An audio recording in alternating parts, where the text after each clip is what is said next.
The storm came out of nowhere, a gray curtain swallowing the Texas sky and turning the highway into a river of fear. Within seconds, traffic on Interstate 35 screeched to a crawl, wipers beating like frantic hearts. That was when Hank Miller saw the silver SUV spin, skid sideways, and stall halfway across the shoulder. Its hazard lights blinking red into the rain. He didn't think about the danger, or about the cars fishtailing behind him. He just ran. Hank was 52, his beard a map of hard years, his jacket a patchwork of old jobs and colder nights. Rusty, his one-eyed mutt, bounded beside him, barking at the chaos. The SUV's driver, a woman with neat hair and a white blouse now clinging to her shoulders, was pounding the steering wheel, frozen in panic. "Ma'am. Put it in neutral," Hank shouted, voice cracking through the rain. She hesitated, confused. He pressed both palms to the trunk and shoved with everything he had. Tires screamed, mud sprayed. A semi's horn wailed somewhere behind him. Rusty lunged, teeth bared at the sound. Hank's boots slid, then caught, and the car finally lurched onto the gravel shoulder. A burst of water splashed his face as the truck thundered past, missing him by inches. For a moment, there was only the hiss of rain on metal and the sound of Hank's ragged breathing. He leaned on the car, trembling. "You okay, ma'am?" he asked, wiping water from his eyes. She nodded shakily. It just died on me." "Pop the hood," Hank said, his tone calm. The voice of a man who'd fixed too many things to panic anymore. Steam rose as he opened the latch. He checked the battery cable, nudged a connector back into place. "Try it again." The engine coughed, sputtered, and came to life. She gasped, hands covering her mouth. "Oh, thank God." Hank smiled faintly. "Looks like he's still in business." She laughed once, half sob, half relief. Then her phone buzzed, cutting through the moment. "Yes, I'm fine. I'll be there in 10 minutes," she said quickly. Closing the call, she turned back to him. "I don't even know how to thank you. Just stay safe, ma'am." She reached behind the seat, pulled out a pale blue silk scarf embroidered with a single letter K, and pressed it into his hands. "Please. You're soaked. You don't have to. Please," she insisted, wrapping it gently around his neck. "You saved my life." Then she slid into the car and drove away, taillights fading into the storm. Hank stood alone on the shoulder, rain sliding down his face. Rusty whined softly, shaking water from his fur. Hank glanced down the road, saw the last city bus rumbling past in the distance. The scarf clung warm against his throat, a strange luxury in a life that hadn't known comfort for a long time. He began to walk, pushing his rattling shopping cart through the puddles. Inside it, a folded resume sealed in a plastic bag, the paper slightly warped but still legible: Hank Miller, maintenance and safety technician.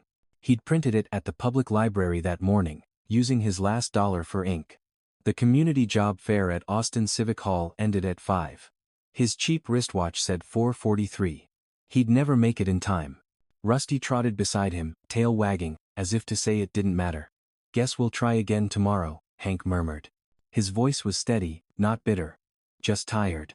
Cars sped by, throwing spray that soaked his jeans. He didn't flinch. There was dignity in motion, even slow motion. Under the I-35 overpass, he paused to catch his breath. The air smelled of diesel and wet concrete. He took off the scarf, folded it carefully, and tucked it into his jacket pocket. It was absurd. A silk treasure in a life of rust and rain. But it warmed him in a way he couldn't name. Sometimes you help a stranger, and lose your own chance in the bargain, he thought. But if I ever stop helping, I stop being me. A pickup passed, its driver shouting something mocking. Hank ignored it. Rusty barked once, short and sharp, as if answering for him. They kept walking toward the faint lights of downtown Austin, toward whatever waited after the rain. When the bus stop finally appeared, a metal bench under a flickering sign, Hank sat down, water dripping from his jacket. The next bus wouldn't come for half an hour.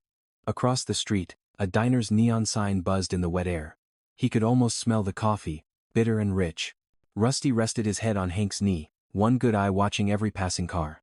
"You did good, boy," Hank said softly. "We both did."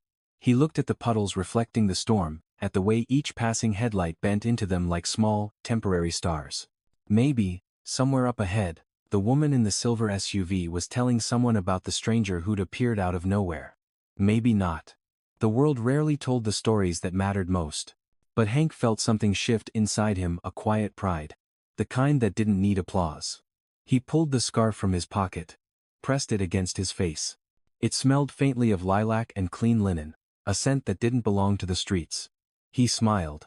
Guess we're not invisible yet, huh, Rusty? The dog wagged his tail, and the rain began to ease, falling softer, like forgiveness. If this moment moves you, a man with nothing choosing kindness anyway, hit like and share your story. Someone out there might need to remember that goodness still exists, even on a rainy Texas highway. Morning came in pieces, thin light breaking through the gaps of the bridge, the hum of early traffic above, and the slow warmth of coffee drifting from a food truck parked by the river. Hank Miller woke to the sound of Rusty shaking off sleep, tags jingling. The rain had stopped, leaving the world smelling like wet concrete and the faint sweetness of magnolia. He sat up, stretching the stiffness from his shoulders. The cardboard beneath him had gone soft, edges curling with damp. "We're still here, boy," he muttered, rubbing the dog's head. Rusty yawned, satisfied. Hank poured the last of his coins from his pocket, 3 quarters and a nickel, and eyed the food truck across the street. The man behind the counter was older, bald, friendly. "Coffee's $1.50, he said. Hank nodded, set down his coins, and got a cup anyway. The vendor looked at him for a second, then filled the cup to the brim. "You look like you need it more than I need the change." Hank smiled, grateful but too proud to gush. "I'll pay you back," he said. "You already did," the man replied, nodding toward Rusty. "He's smiling." Hank chuckled, walked back under the bridge, and sat against a concrete pillar. The coffee was hot and bitter, the way he liked it. Across the water, downtown Austin shimmered in the sunrise, a skyline of glass catching fire. He pulled the pale blue scarf from his jacket pocket, still damp from yesterday's rain. The letter K gleamed faintly in the light. "You and me, Rusty," he said softly. "We fix things. That's what we do." He unfolded his resume, still sealed in its plastic bag, and smoothed the creases. The black ink was fading, but the words still held weight. Maintenance and safety technician. 20 years of experience. Reliable. Certified. A lifetime reduced to bullet points. The flyer for the job fair was tucked behind it. Torres Industries, Community Hiring Program. He hadn't recognized the name last night. Maybe he should have. Maybe fate had a sense of humor. The Civic Hall would open again that morning for cleanup, and maybe, just maybe, someone would still take a resume. He folded the papers carefully, packed them into his cart, and began walking. The city was waking up, buses groaning at stops, baristas shouting orders, joggers waving to strangers. Hank nodded to each one. There was dignity in being polite, even when no one looked back. Rusty trotted ahead, tail wagging, the picture of loyalty. "You're the only boss I ever had who never fired me," Hank said, smiling. The Civic Hall loomed ahead, its glass doors gleaming like mirrors. Volunteers were stacking chairs, pulling down banners that read "A Second Chance Workforce sponsored by Torres Industries." Hank stood outside for a moment, straightening his jacket. He wiped the dirt from his sleeves, ran a hand through his beard, and took a deep breath. Inside, the air smelled of coffee, cleaning spray, and ambition. "Excuse me," he said softly to the receptionist, a young woman with bright nails and a clipboard. "I was here yesterday. Sort of. Missed the fair. I was wondering if anyone's still taking applications." She glanced up, distracted. "You'll have to talk to Mr. Reed. He's with HR." "Thank you, ma'am." He found Kevin Reed near the stage, tall, pressed suit, phone glued to his ear. The kind of man who wore confidence like armor. "Sir?" Hank started. Kevin barely looked at him. "Yes? I was hoping to leave my resume for maintenance." Kevin exhaled, annoyed. "You're late. The fair ended yesterday." "Yes, sir, I know. I had to help someone." "We're not a shelter," Kevin interrupted. "Positions are filled. You can check online." Hank hesitated. "Could I just leave this, maybe?" He held out the folder. Kevin glanced at it, then at Hank's frayed jacket, the mud on his boots. "Fine, but next time, show up when it counts." As Hank handed over the folder, something slipped from his pocket, the pale blue scarf. Kevin bent, picked it up, eyes catching on the letter K embroidered near the edge. "Where'd you get this?" he asked sharply. Hank blinked. "Someone dropped it. I was going to return it. Looks expensive." "I didn't steal it, if that's what you're asking." Kevin narrowed his eyes. "You sure about that?" Rusty growled softly. Hank stepped back, calm but firm. "Look, I just came to apply. That's all." Kevin waved a guard over. "We'll handle it." The guard, older, with kind eyes, hesitated. Before anything else could happen, Rusty began barking furiously, pulling at his leash. Hank turned, sniffed the air gasoline. His instincts flared. He ran toward a generator near the wall, saw a thin stream of fuel spilling from a loose cap, dripping toward an electrical cord. "Unplug that," he shouted. Without waiting, he yanked the cord free and tightened the cap. The hiss stopped. A small spark fizzled out harmlessly on the wet floor. The guard stared. Kevin stepped forward, furious. "You can't touch company equipment." "It was leaking," Hank said evenly. "Could have gone bad real fast." The maintenance supervisor, a gray-haired man with grease on his hands, rushed over. "He's right," he said, checking the generator. "That could have been a fire." Kevin's expression flickered, annoyance curdling into embarrassment. "We'll handle it," he muttered again, but quieter. Hank stood still, catching his breath. "Didn't mean to step on anyone's toes," he said. "Just didn't want to see anyone get hurt." The supervisor gave him a slow nod. "You've done good, friend." Hank smiled faintly. "That's the only kind of good I know." Rusty barked once, as if seconding the thought. The guard looked uneasy now, as if realizing who the real problem might be. But Kevin was already turning away, whispering into his phone, his voice tight with irritation.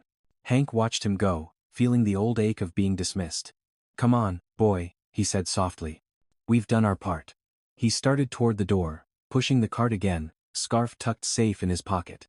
Outside, the wind carried the smell of fresh rain and exhaust. He paused under the awning, letting the city blur before his eyes. People hurried past suits, umbrellas, laughter. None of them saw the man who'd just saved their haul from going up in flames. Rusty nudged his leg, sensing the heaviness in his chest. "I know," Hank whispered. "We'll keep moving." He thought of the woman on the highway, the scarf she'd given him, the letter K that shimmered like something half forgotten. Maybe she made it to wherever she was going. Maybe she was already telling her story, never knowing the man who'd saved her was walking away unseen. "One more try tomorrow," he murmured. "That's all it takes." He looked down at Rusty, who tilted his head, waiting. "Yeah, you're right. Breakfast first." They walked toward a small park where church volunteers sometimes handed out bagels. Hank didn't notice the sign on the Civic Hall's glass door behind him, Torres Industries. Executive board meeting at 10 a.m. nor the black sedan that had just pulled up, a woman stepping out, adjusting her coat, eyes scanning the rain-slick street. Inside her purse, her phone buzzed. A notification lit the screen. Dashcam file uploaded successfully. And on the footage, a man in an army jacket was pushing a silver SUV through a storm, a dog barking at his side. The day stretched gray and heavy, the kind that made Austin feel smaller than it was. Hank Miller walked the length of Riverside Drive with Rusty at his side, a coffee cup in one hand and the faint taste of disappointment sitting in his throat. He'd done what he could at the Civic Hall, handed in his resume, stopped a fire before it started, and still walked out with nothing but suspicion hanging over his head. But that was life, wasn't it? The world didn't owe him anything. And maybe that was fair. He stopped outside a pawn shop window, watching the flicker of neon signs reflect across the glass. Inside, guitars hung beside leaf blowers and rusted drills. For a moment, he imagined his old toolbox, red metal, dented corners, a Christmas gift from his wife 20 years ago. He'd sold it piece by piece over the years, until all he had left were the hands that once used it. "Come on, Rusty," he murmured. "Let's go see if there's any work at the shelter." They turned down a quiet street lined with oaks, their branches dripping from the last of the storm. The shelter sat near the edge of the district, run by an older couple, the Parkers, who knew Hank by name. "Morning, Hank," Mr. Parker said from the doorway, apron dusted with flour. "Got any luck at that fair yesterday?" "Luck came late," Hank said. "And left early." Parker frowned, wiping his hands on a towel. "You keep trying, son. I'll vouch for you any day." "Appreciate it," Hank said. He helped unload a crate of canned soup from the truck, worked quietly, methodically. It felt good to be useful again, even for free. Rusty sat nearby, guarding the crates like a soldier. By noon, the sky had cleared, leaving a pale, forgiving blue. Hank ate a bowl of soup on the back steps, the scarf tucked around his neck once more. He kept touching it without realizing, the smooth silk a reminder that kindness wasn't always wasted. He wondered about the woman again, the silver SUV, the panic in her eyes, the way she said thank you like she meant it. He didn't know her name, but somehow the memory of that brief moment felt more real than the job fair ever had. He shook the thought away. The past didn't feed you, work did. When he stood, a newspaper caught his eye, blown against the fence by the wind. The headline read, Torres Industries expands safety program after community initiative. Beneath it, a photograph of a smiling woman in a tailored gray suit, CEO Kayla Torres, standing beside a banner that read Second Chances Start Here. The name hit him like a note he'd heard before but couldn't place. Torres, he whispered. Like on the flyer. Rusty barked once, tail thumping. Hank studied the photo. The woman's face looked familiar, the same eyes, the same calm expression he'd seen through a rain-smeared windshield. He folded the paper, slipped it into his jacket pocket, and felt a small surge of something he hadn't felt in a long time. Purpose. Maybe fate wasn't done with him yet. That afternoon he walked back toward downtown, the city humming with its weekday rhythm. Delivery vans honked, office workers carried iced coffees, a street musician played blues under the bridge. Hank passed a barbershop window and caught his reflection, tired eyes, a few new wrinkles, the scarf a strange streak of color against the gray. He almost laughed. You and me, Rusty, he said. We're going back. The Civic Hall stood quieter now, its banners rolled up, but inside, lights glowed behind frosted glass. Hank hesitated before pushing the door open. The same receptionist sat at the desk, tapping on her phone. She looked up, startled. Sir, we're not open to the public today. I'm sorry, ma'am, Hank said, polite but firm.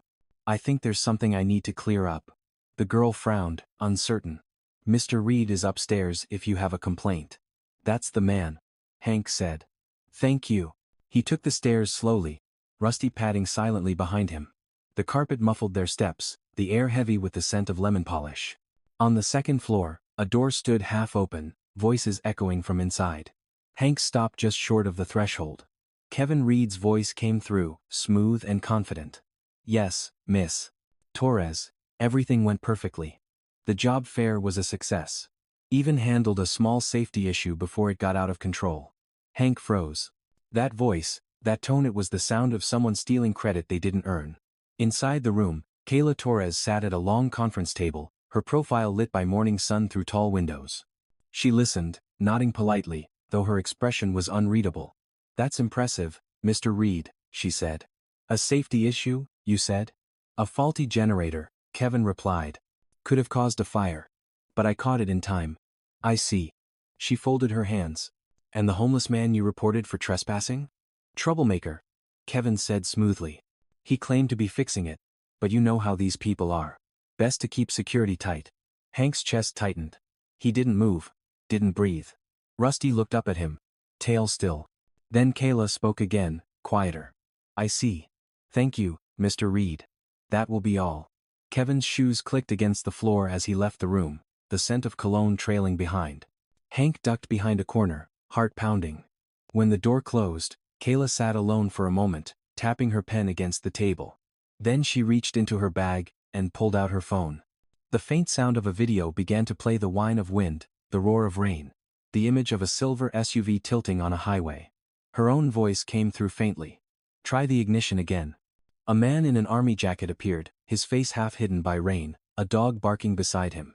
Hank. The dashcam footage played to the end, where his voice said softly, just stay safe, ma'am. Kayla exhaled, deep and slow. Well, she whispered. Looks like not all heroes wear suits.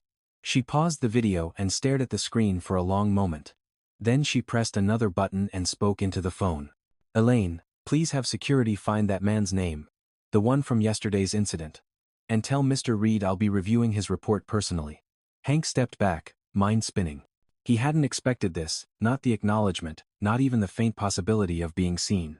For once, maybe luck was circling back. He turned to leave, heart thudding, but as he rounded the stairwell, Kevin Reed stepped out of a side office, nearly colliding with him. What are you doing up here? Kevin snapped. This area's restricted. Hank raised his hands. Just on my way out. Kevin's eyes narrowed. You again. I told you to stay out. Didn't know kindness had an access code. Hank said quietly. Kevin's jaw tightened. You think you're clever? I'll make sure you never step foot in this building again. Hank didn't answer. Rusty's low growl filled the silence between them. Kevin took a step back, face paling just slightly. Keep that mutt away from me. He only bites when he smells trouble, Hank said, voice steady. He turned and walked down the stairs. The echo of his boots mixing with the hum of fluorescent lights. Outside, the sun had broken through the clouds, scattering reflections across the glass walls of the building. For the first time in months, Hank felt the faint pull of possibility, fragile but real. Somewhere behind him, in an office filled with polished wood and city views, a woman was watching the same storm replay on her phone, her fingers pausing over the image of a man and his dog in the rain. Fate, it seemed, wasn't finished connecting the dots. The next morning broke bright and sharp, a crisp autumn light spilling over Austin's glass towers. Hank Miller stood across the street from Torres Industries, his reflection rippling in a puddle at his feet. He'd walked here again, drawn by something he couldn't quite name, maybe hope, maybe curiosity, maybe the feeling that fate still had a few pages left for him. Rusty sat patiently beside him, tail sweeping the sidewalk. "You think they'll even let me through the door?" Hank asked. Rusty blinked, as if to say, "Try anyway." So he did. Inside the lobby, the air was cool and smelled faintly of lemon polish and ambition. The receptionist from yesterday looked up, startled but not unkind. "Sir, you're back? Just wanted to ask about my application," Hank said, hat in hand. "I know it's a long shot." Before she could answer, the elevator doors slid open and Kevin Reed strode out, all crisp confidence and pressed navy suit. His smile faltered when he saw Hank. "You again?" he said under his breath. "Didn't security warn you?" "Morning, Mr. Reed," Hank said evenly. "Just following up. Wanted to see if anyone looked at my resume." "They did," Kevin said. "And decided against it. So why don't you save us both some time and head out?" His tone had the same polish as his shoes, bright, hard, and slippery. Rusty growled softly, earning a glare. Before Hank could reply, a woman's voice cut through the air. "Mr. Miller?" It was firm, clear, familiar. Both men turned. Kayla Torres stood by the elevator, dressed in a charcoal suit and a calm authority that silenced the room. Hank blinked, stunned. "Ma'am?" Kayla smiled faintly. "Would you step into my office, please?" Kevin's face drained of color. "Ma'am, this man is the reason your building didn't catch fire yesterday," she interrupted smoothly. "Come along, Mr. Miller."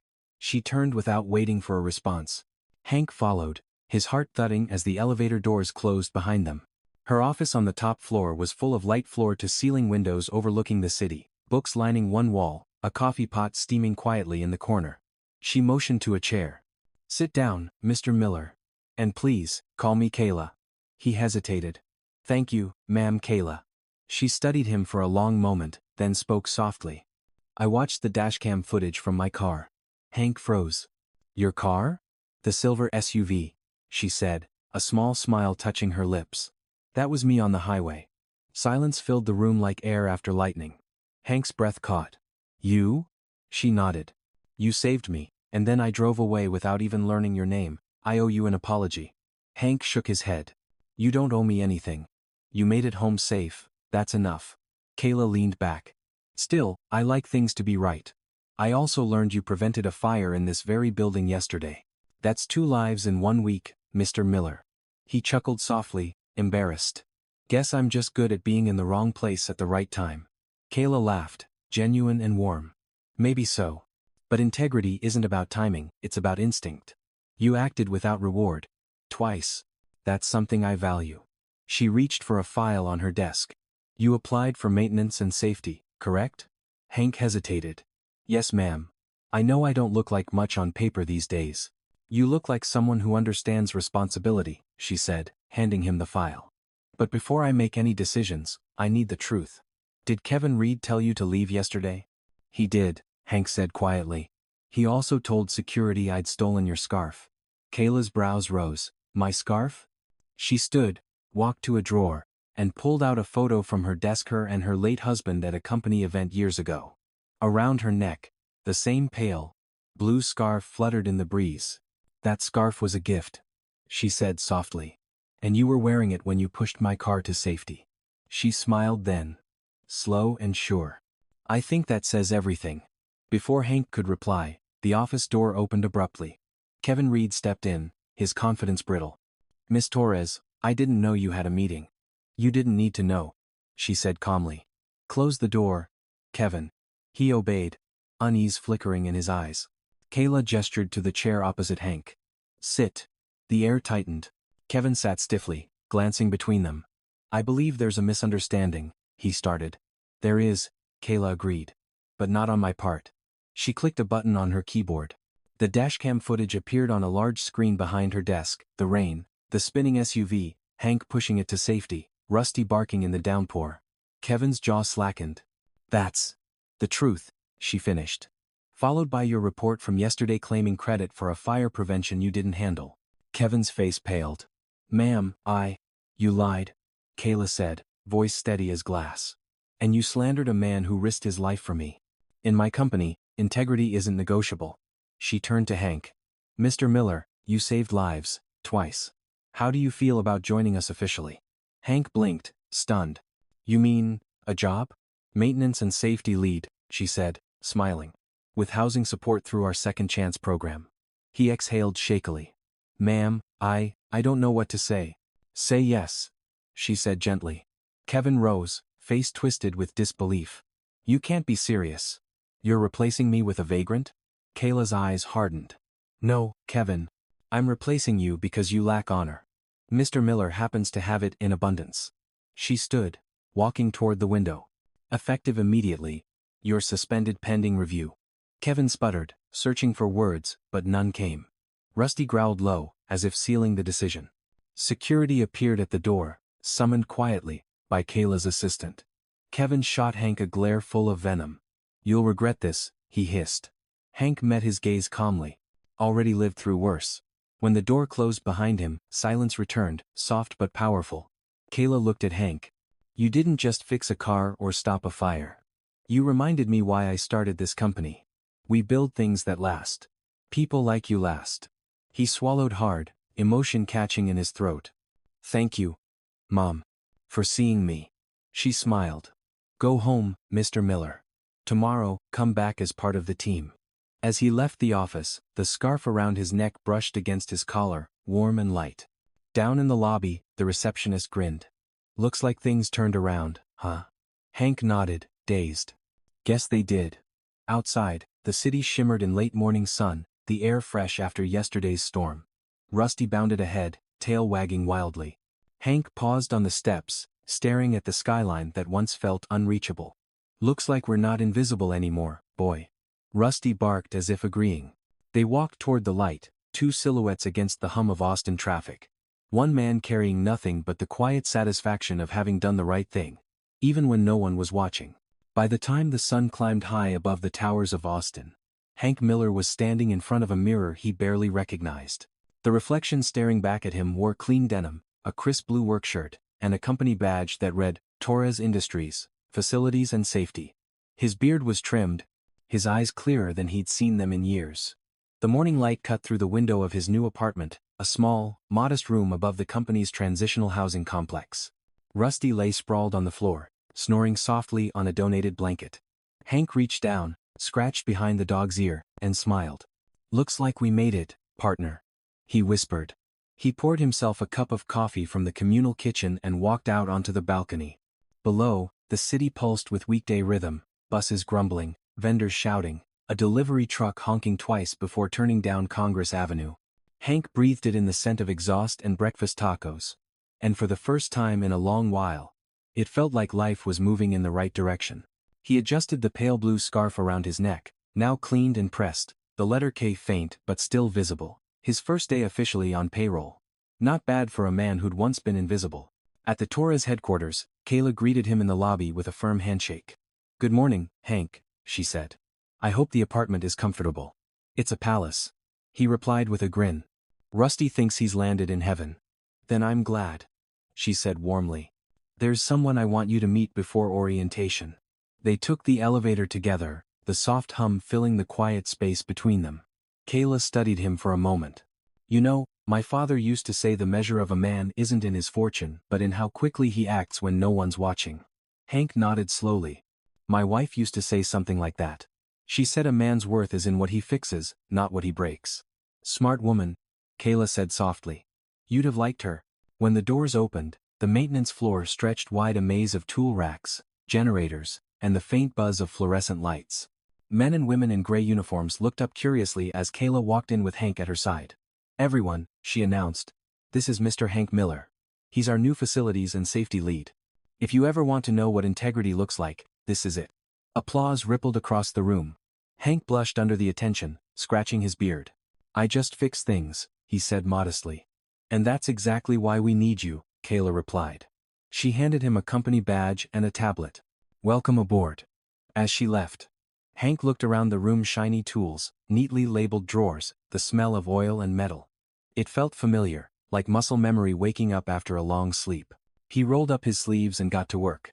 By lunchtime, he had repaired 2 faulty outlets, tightened a loose railing, and helped a new hire set up an emergency protocol. It wasn't glamorous, but it was honest, and every clang of the wrench felt like stitching his life back together. Rusty, now the unofficial shop mascot, sat under a desk wearing a Torres vest with his name stitched in red. Hank couldn't stop smiling. But as the afternoon settled in, a shadow from the past returned. Kevin Reed stood in the doorway of the maintenance floor, arms crossed, face sharp as cut glass. Enjoying the view, Miller? Hank looked up, steady. Didn't expect to see you back here. Kevin smiled coldly. Suspension pending review. HR hasn't processed the paperwork yet. I'm still on company grounds. Then maybe you should use the time to reflect, Hank said, voice even. Reflections for men with guilt, Kevin replied. You just got lucky. Hank straightened, wiping grease from his hands. I don't believe in luck, Mr. Reed. I believe in doing what's right. And I believe in power, Kevin said softly. You think she'll keep you around once the novelty fades? You're a charity case, Miller. Nothing more. He turned sharply and walked off, the echo of his shoes hollow down the corridor. Hank watched him go, uneasy but calm. He'd met men like that before, loud in success, silent in truth. Still, something about the look in Kevin's eyes unsettled him.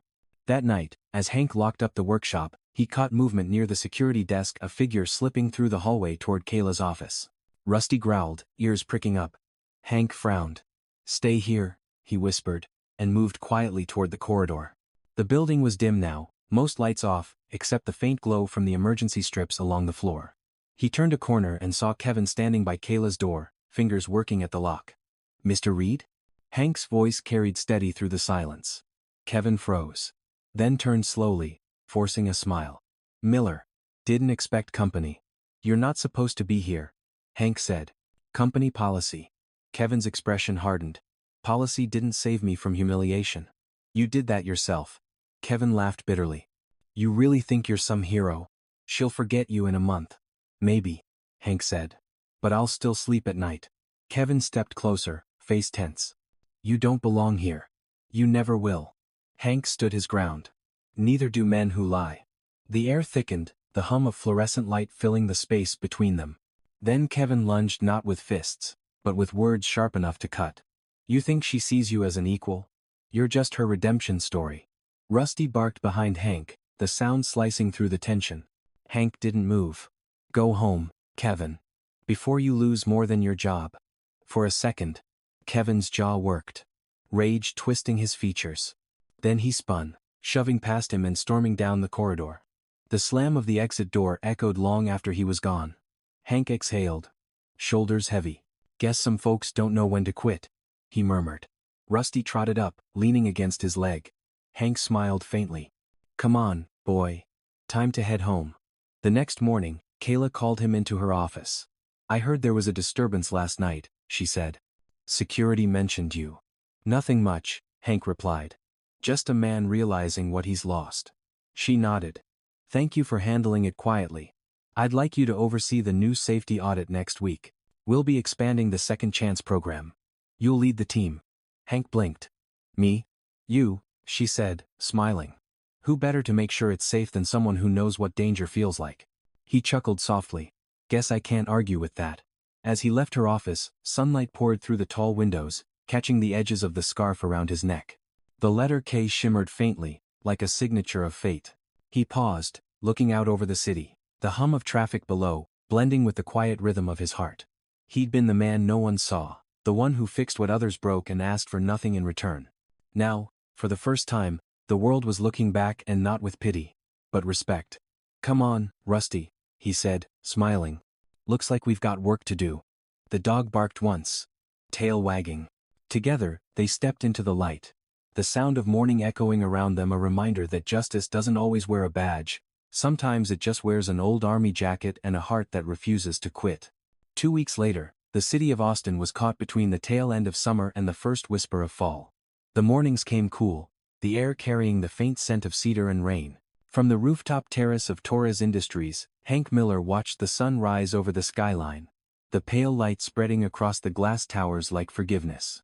Rusty sat beside him, wearing his little Torres vest, one eye closed, the other reflecting gold. "You know," Hank said quietly, "I used to watch the sun come up from under a bridge. Now it looks different. Brighter somehow." Rusty huffed as if agreeing, his tail brushing against Hank's boot. Below them, the company lot was already stirring delivery trucks, early employees, the hum of a city getting to work. Hank took a sip from his coffee, feeling the warmth settle deep in his chest. He still wasn't used to the apartment's soft bed or the steady rhythm of a paycheck, but he was learning to breathe again. The Second Chance program had expanded under his supervision, just as Kayla promised. Dozens of men and women who'd lived like ghosts were now wearing uniforms, earning pay, fixing what was broken.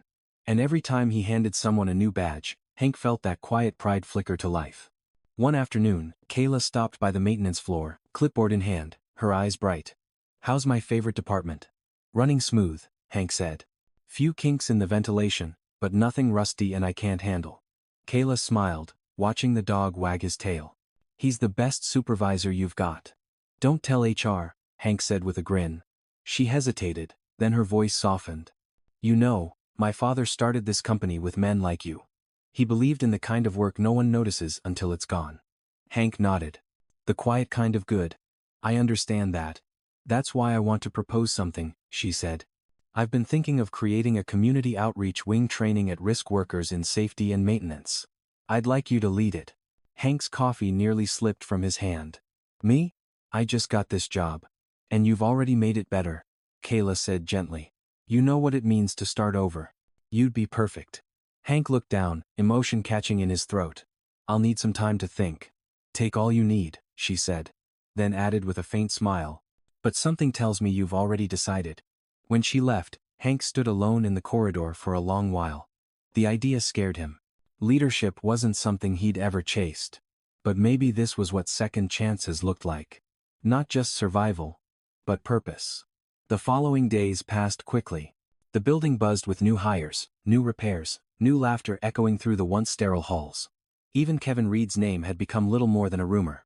After his dismissal, he vanished from the city's orbit. Hank didn't think much about him, some stories didn't need sequels. One evening, as he was closing up, Kayla approached again, a soft exhaustion in her eyes. "You heading home?" she asked. "Just about," he said, locking the last cabinet. "Long day?" "A good one," she said. "We signed a partnership with the city's employment program." "You were right, the world notices quiet good after all." He smiled. Maybe it just needed to listen better. She laughed lightly, then grew thoughtful. "I've been meaning to ask, Hank. Why did you help me that day?" "You didn't know me." Hank shrugged. "Didn't need to. A car in the rain's still a car in the rain. My wife used to say kindness isn't about who deserves it, it's about who needs it." Kayla's eyes softened. "She must have been remarkable." "She was," Hank said, voice low. "Still is, in the ways that count." Kayla nodded, letting silence speak for them both. "Well," she said finally, "you helped more than me. You changed this place. You reminded us what dignity looks like." "Just fixed what was broken," he replied, smiling. "That's what I do." Later that night, Hank walked home beneath the orange glow of the streetlights. The city was alive, cars honking, laughter spilling from a diner, the smell of barbecue drifting through the cool air. He stopped by the bridge where he used to sleep. The graffiti still covered the concrete, though someone had painted over the worst of it. He stood there for a while, listening to the hum of traffic overhead. Rusty sniffed the ground, tail wagging. "Guess this spot's taken now," Hank said softly. He reached into his pocket and pulled out the scarf washed, pressed, still carrying that faint trace of lilac.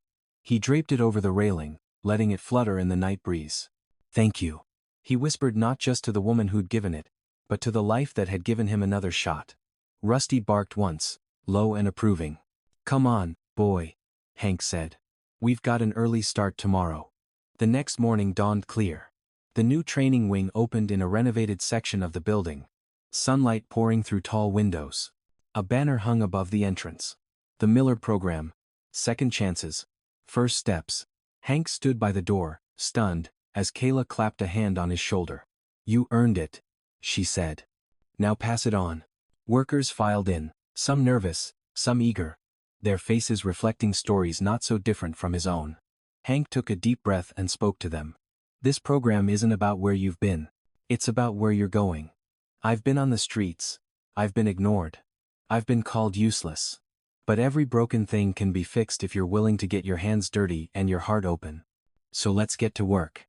The room broke into applause. Rusty barked once, tail thumping.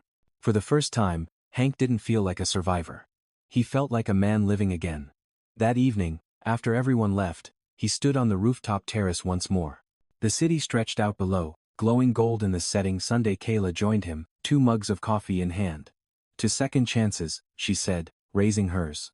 "And to doing the right thing when no one's watching," he added. They clinked mugs. The moment lingered quiet, real, full of promise. Rusty curled at their feet, one eye closed, the other keeping watch as always. Hank looked out at the highway in the distance, headlights streaming like veins of light. Somewhere out there, another car would stall, another stranger would need help, another choice would test someone's heart.